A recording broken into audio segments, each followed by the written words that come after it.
Imagine sitting at a dual monitor setup all day.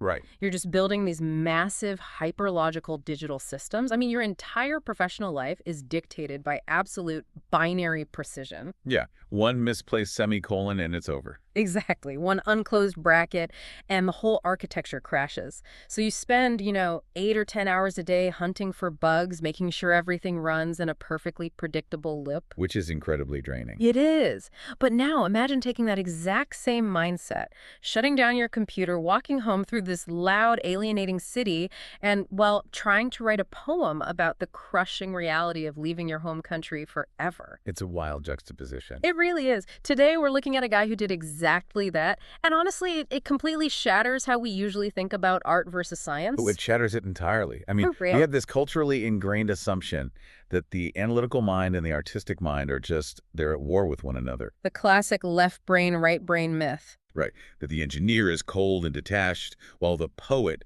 is this raw, bleeding vessel of emotion. Yeah, we assume that if you're a software developer, your poetry is going to read like, I don't know, a stereo manual. But what if we have it all wrong? What if the tools of an engineer, like the ability to map complex systems, isolate variables, build recursive loops, what if those are actually the perfect instruments for diagnosing the absolute mess of the human heart? Okay, that is the exact tension we're stepping into for this deep dive. So picture this, it's late. Really late. Yeah, the kind of late where the noise of the city outside has finally dialed down to a low hum. You're sitting in a dimly lit study with us.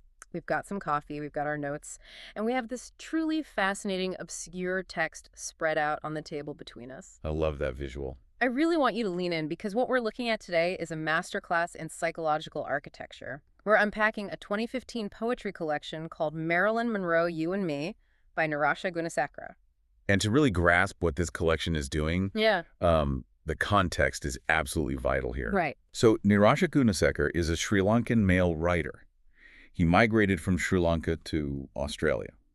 So he's writing from the diaspora, writing in his native Sinhala, but completely submerged in an English-speaking Western environment. And professionally, he works as a software engineer. Yes, exactly. Okay, let me jump in here right away because I have to push back a little on this premise. Go for it. I get the novelty of the poet-programmer thing, but doesn't an engineering background inherently run the risk of, like, stripping away the romance of poetry? That's a fair question. Right, because if you're constantly trying to calculate your emotions, don't you lose the spontaneity, the wildness that makes poetry actually move us? I mean, how is this not just going to be a guy treating his grief like a math problem? That is the perfect skeptical lens to view this through. And I want you to keep that exact question in mind as we go. Because my thesis here is that he does treat his grief like a math problem. He does. He does, but not to strip away the emotion. He does it to calculate the exact suffocating volume of his loneliness. Wow. He approaches, meaning the way a developer designs a system. He layers ideas meticulously, building a rigid architecture, only to deliberately allow tension and ambiguity to emerge from inside that structure. So the structure doesn't kill the emotion. No, the structure is the cage that the emotion rattles against. And we're going to meticulously unpack just the first 12 poems of this collection to prove this. I am intrigued, but I'm going to make you earn that thesis. I'm ready. So let's start at the beginning. Usually when we talk about migrant literature, there's a very familiar template, the journey. The trauma of the crossing. Right, the immediate culture shock, the fight to survive in the new land. But Gunasekera bypasses all of that entirely. He skips the whole movie and goes straight to the end credits. Exactly. He begins with the aftermath. He starts with this architecture of profound, bone-deep exhaustion. Let's look at the very first poem, A Moon and a Ship. The imagery is incredibly evocative, but it's completely static. Set the scene for us. What are we actually looking at? Okay, so I want you to imagine a massive, weathered merchant ship. It has crossed violent, rough seas. But the poem doesn't show us the storm. The storm is already over. Right, it just shows us the ship resting in dark, still water under the glow of a silver moon. The ship is personified, it's reflecting on its past, bringing fine silks and wives to grand chambers across the ocean. It's done its job. It has delivered the goods, but now it just wants to gently sway in the dark water, eyes closed, making absolutely no sound. What's so striking to me here is the specific gendered nature of the exhaustion. Yeah, talk about that. It's deeply tied to masculinity and the burden of being the provider. Think about the cargo, right? Yeah. Silks and wives. Right, wealth and family. Exactly. The ship has fulfilled its dual duties, the capitalistic duty of transporting wealth and the patriarchal duty of sustaining the family structure. It survived the turbulent ocean of migration. But at a huge cost. A massive cost. It's been completely hollowed out. It is profoundly depleted. It's definitely not a triumphant arrival. It's not like, hooray, we made it to the new world. It's pure survival, but at the cost of the self. The ship is empty. Precisely. And if we want to connect this to a broader philosophical framework, this is a beautiful illustration of Friedrich Nietzsche's concept of exhaustion and the abyss. Okay, unpack the Nietzschean angle for us, because usually when people hear Nietzsche, they think of the Übermensch, this relentless will to power. Right. The will to power is about overcoming. In Nietzsche's philosophy, meaning is derived from the struggle itself. So the overcoming of the turbulent ocean is what actually gives the ship its identity. Ah, I see. But Nietzsche also warned about what happens when the struggle is over. What happens when you slay the dragon? Who are you when the fight is done? Exactly. If your entire identity is built on fighting the storm, who are you when the water is perfectly still? The ship has overcome the waves, but now it faces something arguably more terrifying. The nihilism of stillness. Yes.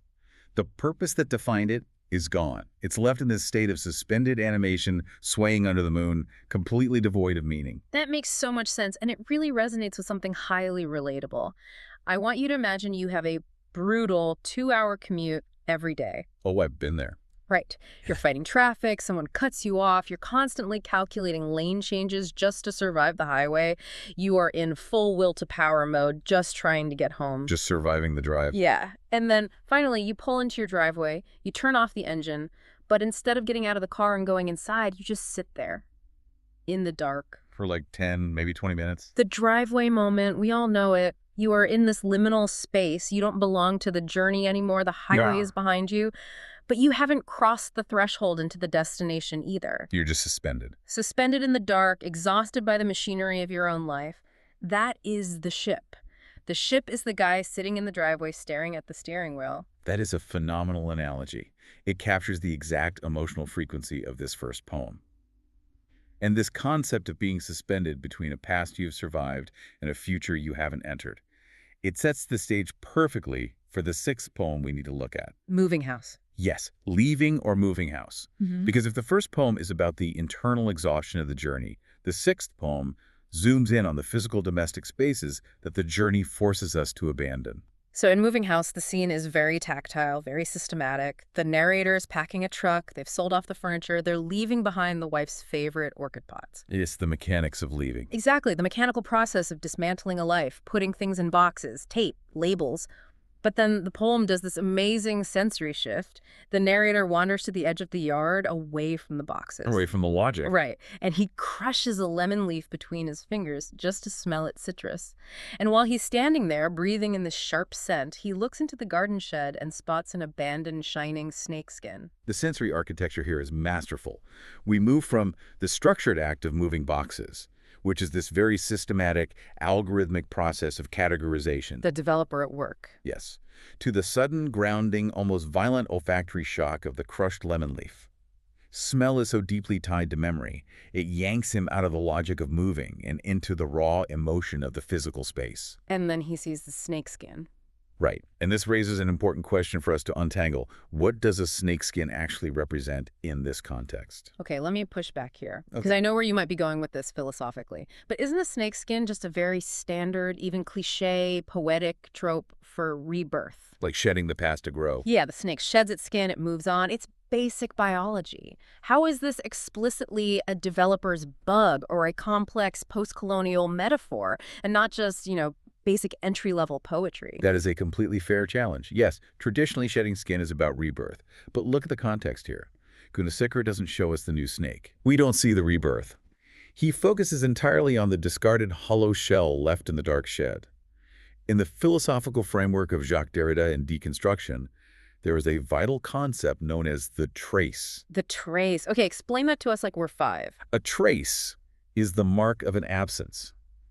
It's Yeah. the physical presence of something that is fundamentally not there. Like a footprint. Exactly. A footprint in the mud isn't the person. It's proof that the person has vanished. The snake skin is the ultimate physical manifestation of the Derridian trace. It's a life that has been outgrown, shed, and left behind to decay. Wow. For the migrant, this is not just a metaphor. It's their entire ontological reality. You shed your identity, your language, your childhood home, to grow into a new one in Australia. But the old skin remains in the shed back in Sri Lanka, shining in the dark, a haunting reminder of the exact shape you used to take. Okay, when you put it like that we never see the new snake, only the empty shape of the past that changes the poem completely, it's not about looking forward. No, it's about being haunted by what you've discarded. And the way he frames the scene is so deliberate, it's almost cinematic. He pans from the macro view, the chaotic moving truck, the selling of the furniture, and then he zooms all the way into this micro detail. The crisped leaf. The skin. Yeah. And this is exactly where I see the software engineer's mindset shining through. How so? Connect the dots for us. Well, think about how a developer troubleshoots a massive program. You look at the macro system, millions of lines of code. That's the moving truck. That's the logistics. Right. But when something is causing an error, you don't fix the whole program. You zoom in and you find the hidden variable. You find the single tiny bug in the code that is altering the output of the entire scene. The snakeskin is the bug. Yes. The narrator is debugging his own memory. He isolates the specific data point that carries the most emotional weight, and he lets the rest of the logistical nightmare just fade into the background. That is a brilliant way to bridge his profession with his poetry. He isolates the variable that breaks the system. And this interplay between the macro system and the micro detail leads us perfectly into our next theme. We've looked at the physical spaces left behind. Now we need to examine the psychological spaces he inhabits in his new, alienating world. Specifically, how he observes others from a distance. Yeah, and how he builds fantasies to cope with his isolation. Let's talk about voyeurism, fantasy, and the collapse of the romantic gaze. I want to look at poem number 5, A Story of a Staircase. The vibe here is so distinctly Hitchcockian, it's pure Rear Window. Walk us through the narrative of the poem. So the narrator is sitting alone in what he explicitly describes as a moldy room. He's drinking wine, looking out his window, watching a staircase in the building across from him. Classic lonely poet setup. Very much so. And he starts to construct a fantasy. He imagines a beautiful woman walking up those stairs, and he daydreams about stealing a kiss from her loosened lips. It's highly romanticized. It's eroticized, it's melodramatic. He is actively trying to write a love poem in his head, but then reality physically shatters the fantasy. What happens? He squints, he looks closer at the staircase, and it's not a beautiful woman walking up. It's a group of people sweating and struggling to carry a heavy wheelchair down the stairs. Oh, man. It's an incredibly brutal subversion of the romantic gaze. It really is. What we're seeing here is the intense tension between intimacy and distance in the modern city. The narrator is trapped in urban alienation. He's isolated in this decaying space, the moldy room. And he's desperate for connection. Right. Because he lacks genuine human connection, he constructs these elaborate fantasies to bridge the gap. He tries to romanticize his own isolation by casting himself as the brooding, wine-drinking poet observing beauty from afar. But the world outside his window absolutely refuses to play along with his script. Exactly. And to understand why this collision is so impactful, we can look at it through the lens of Jacques Lacan and psychoanalysis. Okay, Lacan can sound impossibly dense, so let's break it down. Fair. Lacan talks about 3 distinct orders of human reality: the imaginary, the symbolic, and the real. Hit me with the ELI5 for Lacan. The imaginary is exactly what it sounds like. It's the realm of images, fantasies, illusions, and our idealized sense of self. When the narrator is drinking wine and picturing the beautiful woman, he's safely cocooned in the imaginary. He's controlling the narrative. Yes. Now, the Lacanian real, with a capital R, is not reality as we normally use the word. The real is that which resists symbolization absolutely. What does that mean in practice? It's the raw, unavoidable, visceral trauma of existence that cannot be romanticized.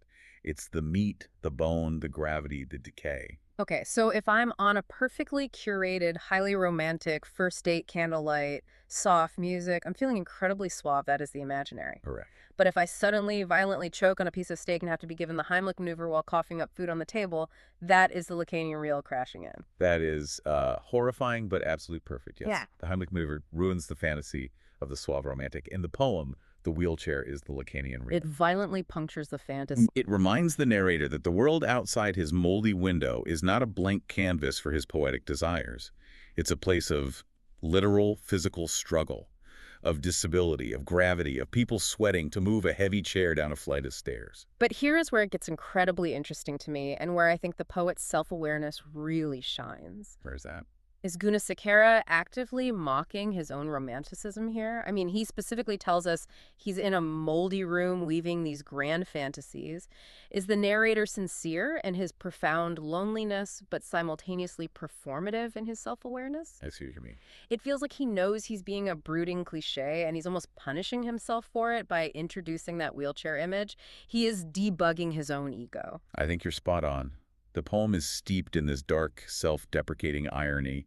He's both the romantic poet longing for connection and the cynical engineer acknowledging the absurdity of his own longing. He doesn't let himself get away with it. No, he builds the fantasy structure just to show us how easily and how necessary it is for reality to dismantle it. He does not allow himself the comfort of the illusion. Which connects so powerfully to the fourth poem, Black Swan Song, because the wheelchair motif actually returns here. That's right, it does. The poem describes a public park. In the water, a black swan is swimming silently. On the shore, normal, happy kids are feeding bread to white swans.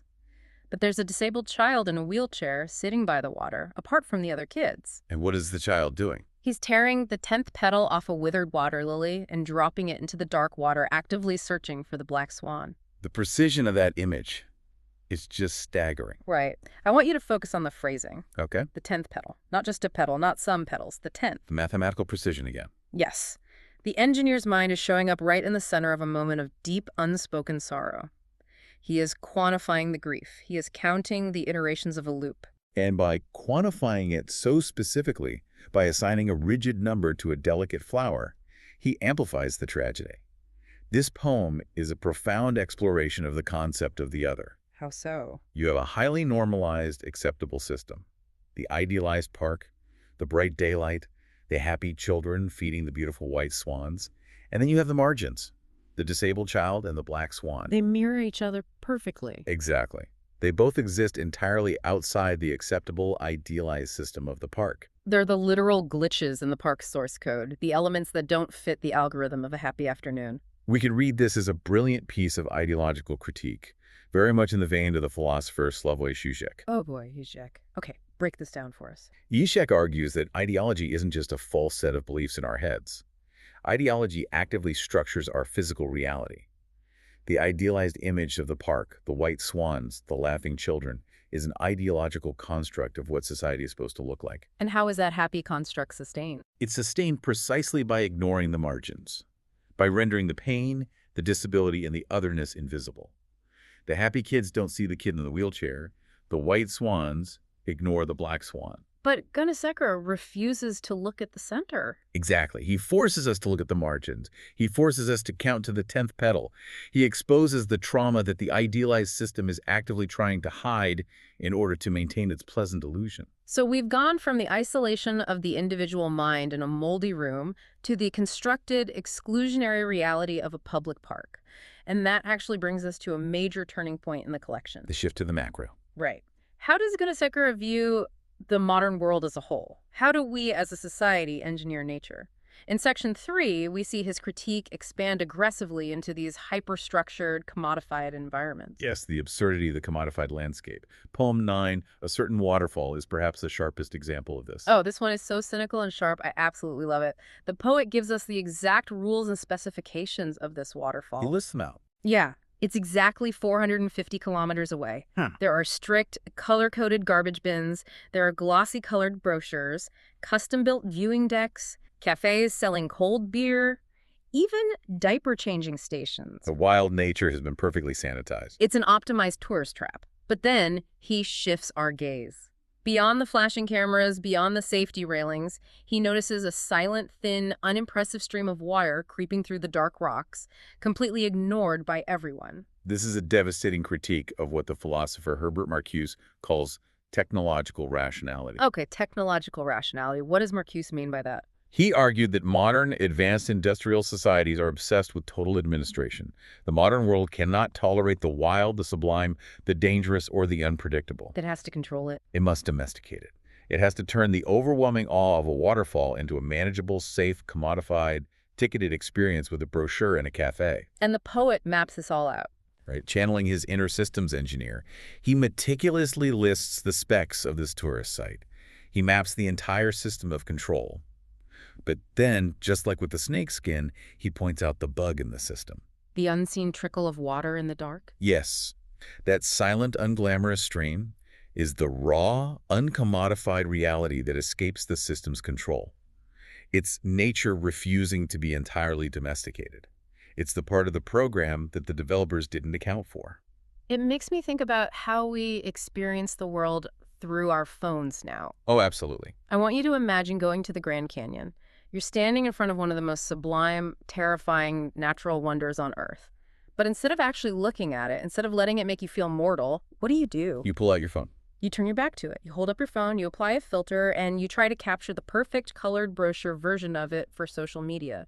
We completely ignore the terrifying reality right next to us because it doesn't fit the algorithm of our curated lives. That is a very apt parallel. We actively prefer the safe simulation to the dangerous reality, which is exactly the theme of Poem 10, Inside Outside. Tell us about that one. Here, Gunasekera places us outside a busy modern shopping mall. There's an artificial pool, and inside it, rainbow trout are swimming to the exact rhythm of artificial pumped waterfalls. The simulation again. Right. Shoppers walk by, totally distracted, and throw coins into the water, creating this glittering heavy bed of silver and gold at the bottom of the pool. And the poet stops and asks a very simple, devastating question. Isn't this just a bear trap for the trout? Are they truly happy swimming over all this human money? It's such a surreal, tragic image. The wealth, the actual physical currency of the coins, is literally drowning the natural life. It poses a deep ontological question about reality itself. What is reality for these fish? They are trapped in an artificial simulation of a river, imprisoned by a commercial system they cannot even comprehend. They don't know what a coin is. But they are drowning in them. The trout's existential imprisonment perfectly parallels the alienation of the human shoppers. The shoppers are throwing away their money, hoping for some sort of magical wish fulfillment, while completely ignoring the living creatures trapped in their wishing well. The system traps absolutely everyone. Exactly. The human and the animal, both caught in a relentless cycle of commodification and false hope. And what happens when the people inside that system realize they're trapped? What happens when the simulation fails? We see that exact breakdown in Poem 2, a faraway rest house/tavern. Set the scene for us there. The setting is a tired old tavern. There's jazz music playing, men are sitting around drinking beer, essentially trying to hide from tomorrow. And there's this specific, brilliant detail I absolutely love. Hanging on the wall is a broken frame that reads, "Life is uncertain. Eat dessert first." It has a very jarring, tragicomic feel to it. Right. It feels like you just walked into one of Charles Bukowski's grim, neon-lit, despair-filled bars, but someone has plastered this weird, corporate, forced positivity over the peel-in wallpaper. That forced positivity is the key to unlocking the poem. If we look at this through the lens of Jean-Paul Sartre and existentialism, these men are drowning in existential dread. They're avoiding the void. They're drinking to numb the terrifying, paralyzing uncertainty of the future. The void is staring at them from the bottom of their beer glasses. And right in the middle of this profound decay, you have this hollow capitalist slogan, "Eat dessert first." Live, laugh, love, but make it apocalyptic. Exactly. It's meant to be whimsical. But in this context of broken men hiding from tomorrow, it highlights the profound nihilism of their environment. It is the culture industry telling you to consume sugar while the world burns outside. It's a pathetic band-aid on a mortal bullet wound. Yes. Consume sugar while the world burns. That is exactly the vibe. The software engineer recognizes the slogan as a faulty line of code trying to fix a massive hardware failure. It doesn't work. It just draws more attention to the breakdown. So true. So if the public spaces, the waterfalls, the malls, the taverns are this absurd and commodified, Where does the narrator go to find truth? He has to go inward. Right. Which leads us to our next set of poems, where we transition away from these physical spaces and enter the incredibly intimate, highly unstable, ghostly spaces of memory and grief. This is where the poetry shifts from social critique to something truly spectral and psychologically unstable. Let's look closely at Poem 8, Scribbled Figures. The imagery here is haunting. It gave me chills the first time I read it. The narrator is inside his room during a heavy rainstorm. The glass window is completely fogged up from the cold. He's isolated again. Yeah, and he's acting like a child, drawing random scribbles on the wet glass. But then, through the clear spaces he just rubbed away with his finger, he suddenly sees rapid, stark white palms moving frantically outside in the rain. It's so eerie. He waits for the frost to return so he can draw again, but the ghostly white hands just continue to wave at him through the cleared glass. Let me turn this back to you. When you read that, what stands out to you about this boundary between the inside and the outside? Let me process that. It feels like the fogged glass isn't just a physical window. It's the barrier of his own consciousness.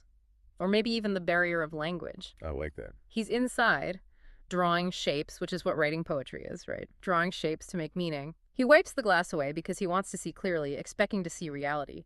But the act of clearing the glass only reveals something infinitely more terrifying and unexplainable. The attempt to see only deepens the mystery. The clarity is actually worse than the fog. That is a phenomenal reading. You've hit on something essential. This poem operates purely in the realm of postmodern hauntology. Okay, hauntology, another Derrida term, right? Yes, Derrida coined the term hauntology, which is a pun on ontology, to describe the way the past constantly haunts the present. How so? It explores how things that are no longer there, or perhaps never fully were, still exert a massive gravitational pull on our current reality. The present is always infected by the ghosts of the past, or even the ghosts of lost futures. So who are these white hands? Are they literal people rushing by in the storm, distorted by the rain? Are they ghosts of his ancestors from Sri Lanka reaching across the ocean? Or, most terrifyingly, are they a fractured, disembodied reflection of his own displaced identity? Waving back at him from the outside world where he knows he doesn't belong. Exactly. It's deeply unsettling. Because the hands don't stop, they just keep waving. He clears the fog and he's confronted by ghosts. And this ghostly presence, this act of dealing with the dead, bleeds right into Poem 11, A Moth and a Butterfly. Oh, this one. I have to say, out of all 12, this one completely broke my heart. It is a devastating piece of writing. It's really the emotional core of the first half of the book. Walk us through the narrative of it. It plays out in 3 distinct snapshots in time. It starts with a brown, ugly moth sitting completely stationary on a wall inside a house. A woman, who we infer is the narrator's wife, gently says, "Don't chase it away." Fast forward in time. The narrator finds the moth dead. But he doesn't just say it's dead. He focuses on its broken, dusty wings scattered on the hard cement floor. It's a visceral, ugly, unromantic image of death. Very grounded. Then we jump forward in time again. He is now standing outside at her grave. The woman who told him not to chase the moth away is dead. And while standing at her grave, what does he see? A pristine white butterfly. And he wonders. He wonders, silently, if it's the exact same butterfly that visited them on their wedding day and on the day their daughter was born. The sheer emotional restraint in this poem is what makes it so lethal. Exactly. He refuses to tell us how to feel. If this were a lesser poet, they'd write a sweeping, melodramatic stanza about how much he misses her, about the tears, the agony. But Gunasekera doesn't do any of that. No. He just gives us the cold data points.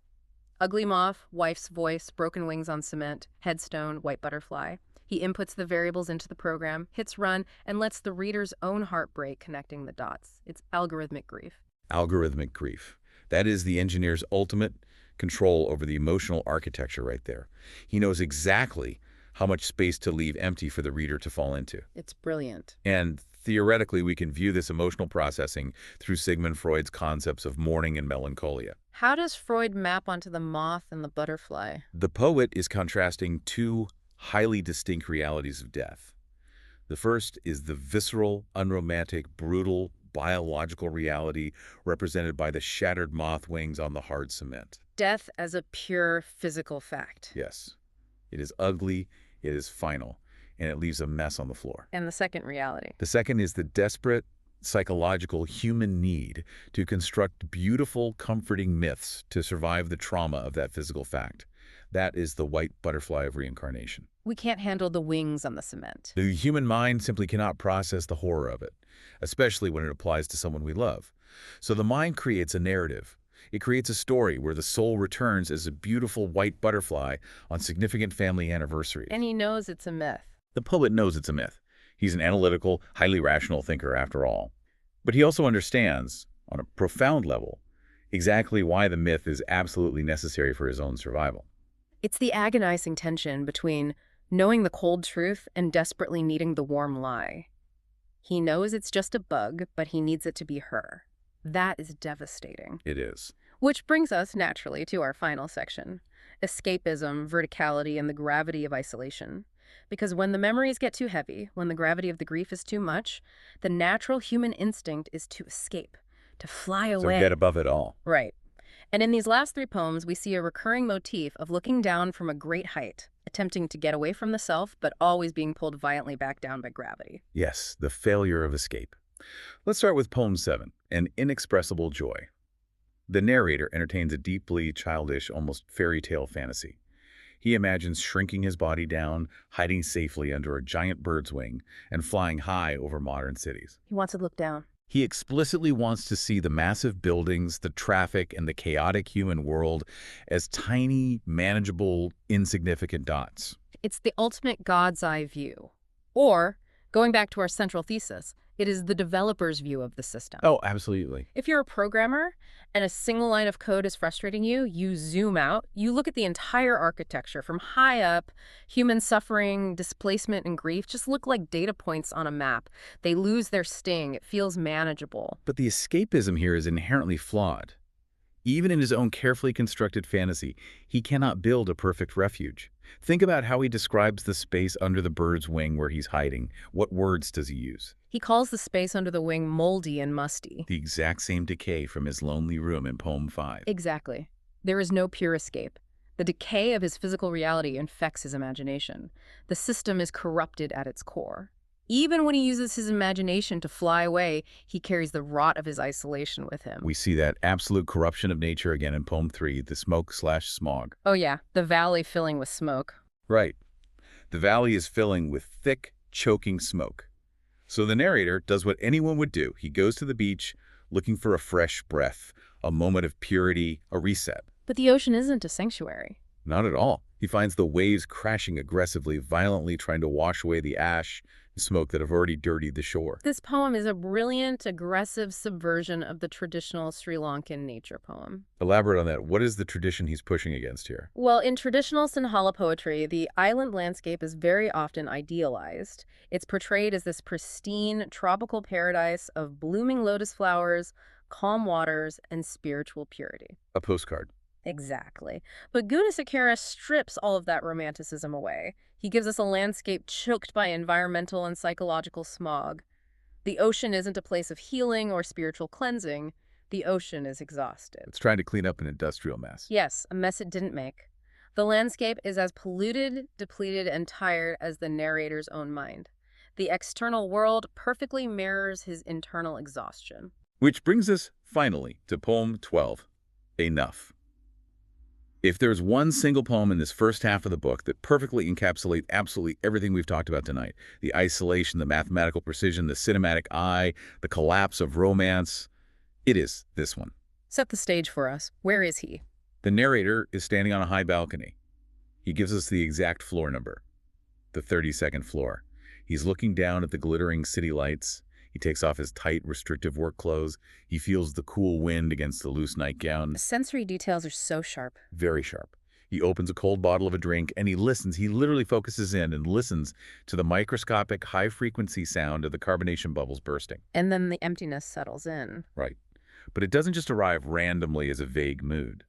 The poem states that the emptiness arrives precisely at the exact moment when a hand should be holding another hand. This is the ultimate synthesis of our thesis. It's the undisputed masterpiece of his duality as an engineer and a poet. Let's break down why. Look at what he's doing here. The poem is a mathematically precise, highly controlled catalog of sensory inputs. Floor 32, verticality, the tactile shift of friction from tight clothing to loose clothing. The auditory, microscopic minutiae of the bursting bubbles. Yes. He's building the grid, he is setting up the parameters of the program, and then once the grid is perfectly drawn, he drops the emotional payload right into the absolute center of it. Yes, because the emptiness he describes isn't some vague, amorphous, bleeding heart feeling of sadness. It is given a specific geometric physical reality. The distance between two hands. The loneliness moves into a measurable physical space, the exact distance between his own hand and the hand of the person that is no longer there. The software engineer has successfully calculated the exact volume of human loneliness. Wow. So we really have to ask, what does this all mean? We've looked at a dozen poems over just 12 pieces. Nirasha Gunasekera has built a psychological landscape that is ruthlessly, almost terrifyingly analytical, yet incredibly deeply vulnerable. He really has. The software engineer's mind doesn't erase the poetry. It doesn't strip the romance out of the art. Instead, it creates a highly structured, hyperlogical grid upon which the messy, bleeding reality of displacement, grief, and modern alienation can be accurately mapped. It allows us to see the emotional fracture in a way that traditional, purely emotional poetry never could. It's controlled chaos. It is a profound artistic achievement. He proves definitively that technical precision and raw emotional impulse are not mutually exclusive. In fact, when combined, they create a new literary language capable of articulating the inexpressible trauma of the modern migrant. He's coded the sublime. Exactly. But this entire analysis raises a massive lingering question, something I want to leave you, the listener, to mull over long after we sign off. Lay it on us. What's the unsolved variable? If a bilingual poet, living, working, and entirely submerged in an English-speaking country like Australia, writes about such profound isolation, such deep, unresolvable alienation, and does so entirely in his native Sinhala, who is he actually speaking to? Oh, that's a huge question. Are these poems a linguistic bridge constructed to reach back to his homeland? Or, considering the decay, the snakeskins, and the ghosts that populate these verses, are they a devastating acknowledgement that the homeland he is writing to no longer exists? Wow.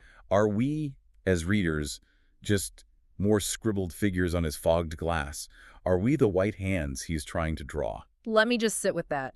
Are we the ghosts waving in the storm? That is incredibly heavy and brilliant. It completely reframes the act of us even reading the book. Well, it really does. That is going to stick with me for a long time.